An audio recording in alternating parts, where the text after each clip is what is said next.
Now that, Bears fans, is way more like it. What's up, Bears fans? My name's Robert Schmitz, and I'm excited to bring you this week's episode of 5 Plays of the Game. It'll be exactly what it sounds like this week, as I'm going to pick out the 5 plays or sets of plays that I think best describe the Bears' big Monday night win against Washington, and show you a couple of different things that I saw throughout the game that I think will be important throughout the rest of the season. This game was a fun one to watch, and so I hope that this video will be too. And without wasting any more time, let's dive right into the first set of plays that I've got for you, because I want to talk about all the different ways that this Bears defense wreaked havoc on Washington. So coming into this 2019 season, there was much discussion about what the new Bears defense was going to look like under new defensive coordinator Chuck Pagano instead of former defensive coordinator Vic Fangio. While plenty of people talked about regression, most in the Bears community kind of landed on the same sentiment. This Bears defense was not likely to regress due to the sheer talent loaded up on the roster, and they were likely to create even more big plays than they did under Vic Fangio at the expense of giving up a few more big plays themselves due to the unrelenting aggression that Chuck Pagano brings to the team. And if any Bears fans were curious about exactly how true that statement was going to be, I would tell them to just watch this game again, because this defense dominated the first half and frankly got theirs in the second half too, to the tune of 5 turnovers, 4 sacks, and countless Keenum pressures. Not only was the Washington quarterback harried all night long, but that Bears pressure seemed to create all sorts of different kinds of turnovers. Clinton-Dix, who's been great as a Bear by the way, punished Keenum early for an overthrow, taking the ball all the way back into the end zone for 6. Khalil Mack swatted the ball out of Keenum's hands, not once but twice, and one of those was called back by a penalty. Kyle Fuller then picked Keenum's pocket as Nick Williams applied pressure late in the second quarter. Clinton-Dix showed up again to steal another ball out of the air after Akeem Hicks got in Keenum's face. And finally, Danny Trevathan punished Case Keenum for basically exposing the ball right in front of the defense as he tried to pick up a late 4th and 1. From start to finish, this defense dominated. They enforced their will, and while they did give up little chunk plays here and there, and even a couple of points, they ultimately made plays whenever they had the opportunity to, and punished Washington for pretty much every single mistake that they made. With the aggression of Chuck Pagano behind them, this defense has the ability to dominate any opponent that they face. And while I do have a couple of nitpicking questions about what Pagano and the Bears plan on doing about all the yardage that receivers seem to be getting underneath the defense, with how well they're playing overall, I'm more than willing to just wait and see what they have in mind. For the sake of discussion, I'm counting all of those turnovers as one play, so that's the first play of the game, and now let's move on to the second play, where I want to talk about Matt Nagy and how well he called this Bears offense, as evidenced by that perfect fake pick play that he ran in the end zone to give Taylor Gabriel his second touchdown of the game. But before we get to that play, I first want to make sure we mention just how well Matt Nagy called this game as a whole, starting by talking about what I think was one of the more underrated storylines of this game, the speed at which Matt Nagy was able to get his plays in and the hybrid no-huddle offense that he had Mitchell Trubisky running throughout the game. In case you didn't catch the difference, let me show you with this clip right here. So David Montgomery goes down and the play clock starts, and from there you'll notice that the Bears never huddle up. Instead, Trubisky gets the offense set and goes with a hard count at around the 25-second mark left on the play clock. From there, the defense either presents itself or in this case, doesn't, and Matt Nagy relays more instructions to Trubisky that he tells the rest of his team. The offense, now knowing what the defense looks like, then shifts formations into a totally different play that they likely would have otherwise just come out of the huddle with anyways, and they take advantage of this Washington zone defense to convert a quick 3rd down. This seemed massively beneficial to Trubisky, as he seemed to be able to read the defense for much longer through this approach, allowing him to better operate the offense and even ask coach for help whenever he needed to,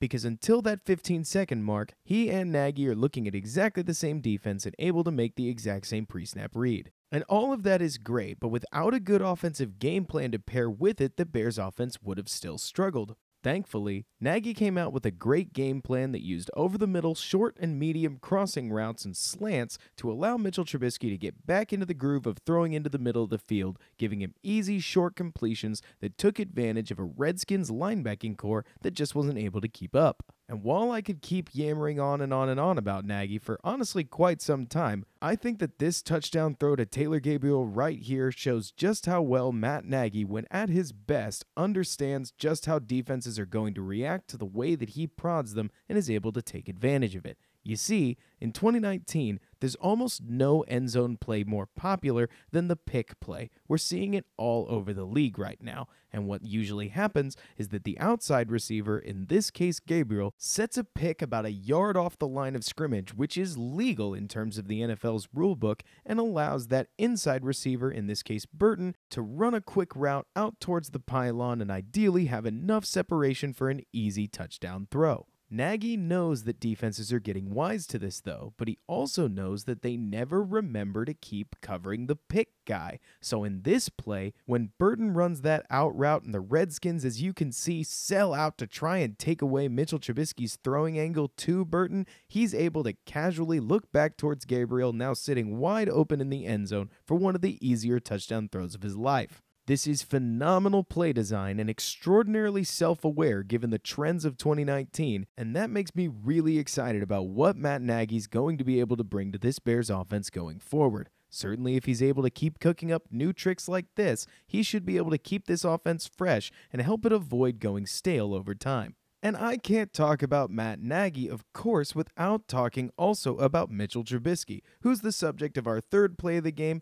and it's exactly the one you knew I would cover, what I think might just be Mitchell Trubisky's best throw of his career to Taylor Gabriel on 3rd and 17 late in the second quarter. Trubisky starts this play by taking the snap and fading backwards and to his left ever so slightly to try and buy more time for his wide receivers to get downfield so he can take the shot he wants to take. While this happens, Washington runs a stunt up front that sends Charles Leno running back towards his quarterback as Mitchell Trubisky needs to step up back through the original pocket to make this throw, which he does. He then launches this ball on the run towards Taylor Gabriel down the sidelines, who, by my count, is at minimum the second receiver that Trubisky's checked, so yes, this is also a good read, and Taylor Gabriel capitalizes on the chance by twisting his body and making a wonderful catch to pull this ball in for what is more than likely going to be one of the best Bears touchdowns we'll see this season.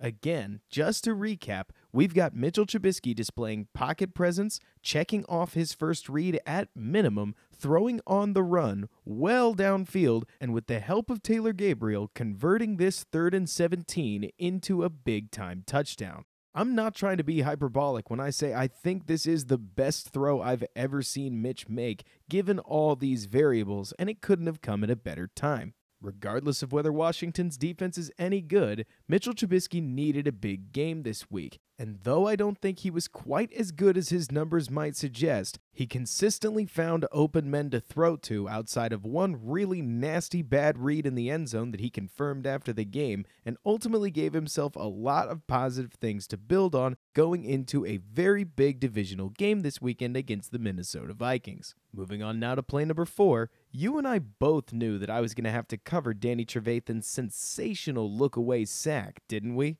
This play from Trevathan is every bit as smart as it looks, and it only gets smarter when you take into account that Danny Trevathan isn't a very good blitzer whenever he has to beat a blocker. Whether it's a running back or a lineman, Trevathan really only has success in blitzes when he has a free run to the quarterback. So lined up here, directly on the line, I can understand him thinking to himself, if there was ever a time to try this crazy move, I might as well try it now. There's really not a ton to analyze from there either, as we can clearly see that Trevathan stops and looks to his right, and the lineman takes the bait in spades, and Trevathan runs through and finishes a sack that ultimately forces a missed field goal. It was a big play in a big moment early on in this game, and frankly was just the tip of the iceberg for what turned out to be a great night for Danny Trevathan. Great performance throughout the game. And finally, for this 5th play of the game, I had a lot of options when it came to choosing a bad offensive line play, but I ultimately settled on this fairly basic 2nd and 2 run in the mid-second quarter where we can see Kyle Long fail to impede his man at all, and ultimately Cohen gets no space running out of the backfield and is tackled almost immediately. Something's wrong with the Bears' running game, and it's frankly a whole lot of factors, as it feels like most running plays involve some sort of missed assignment that ends up killing the play. Sometimes it's not even an offensive lineman. A tight end will miss a block. At one point, Taylor Gabriel failed to block Landon Collins, and that ended up getting a play blown up. And in some cases, opposing teams are just flat out trying to take the Bears' run away. But whatever the reason on whatever the down, Bears ball carriers don't seem to have almost any room to run through, and at some point I've got to blame the offensive line for that. We need them to get more push, as this Bears running attack can't exclusively rely on David Montgomery's ability to create something out of nothing forever, and more room on the ground would of course help take some of the pressure off of Mitchell Trubisky's shoulders as they start to face better and better defenses like the Vikings. Their pass blocking needs to improve too, but probably not for the reason you think it does. See, while I oversold the offensive line's play in pass protection last week, the Bears have done a decent job, excluding week 1, at not giving up sacks. But while they haven't given up sacks, what the Bears offensive line has done is cost the Bears offense shots downfield due to pockets collapsing and Mitchell Trubisky needing to get rid of the football. Because all 22 footage dropped so late, I'm really only just throwing this in the video and don't actually have time to analyze it because this came to me from a tip by a great guy on Twitter. But based on these plays, it sure looks like Nagy and the Bears offense were actually able to get quite a few guys open downfield, and the offensive line just wasn't able to hold a pocket for long enough, often 2 seconds or less, to allow Mitch to plant his feet, find the deep guy, and get the ball to him. Suffice it to say, it's hard to be a vertical strike passing offense when your offensive line can't hold a pocket for 3 seconds or less, so the offensive line is going to have to get better here if the Bears want to strike deep. Between generating push in the running game and keeping the pocket clean in the passing game, the Bears' offensive line needs to improve, and this weekend's game against the Vikings would be a great time to do it. That's all I got for you today, Bears fans. Let me know in the comment section below what you thought of the Washington game, and if you liked this video, be sure to like it on YouTube because that's ultimately how YouTube knows that you think this video is good and helps promote it to all the other Bears fans all over the internet. If you like what I'm saying in particular, be sure to follow me on Twitter at Robert K. Schmitz. That's RobertKSchmitz, where you'll ultimately get the fastest updates I can give you, the most research that I'm doing, and my in-game, post-game, and pre-game thoughts about whatever's going on with the Bears at any point. Thanks so much for watching, and until next time, Bears fans, bear down, and thanks so much for bearing with me.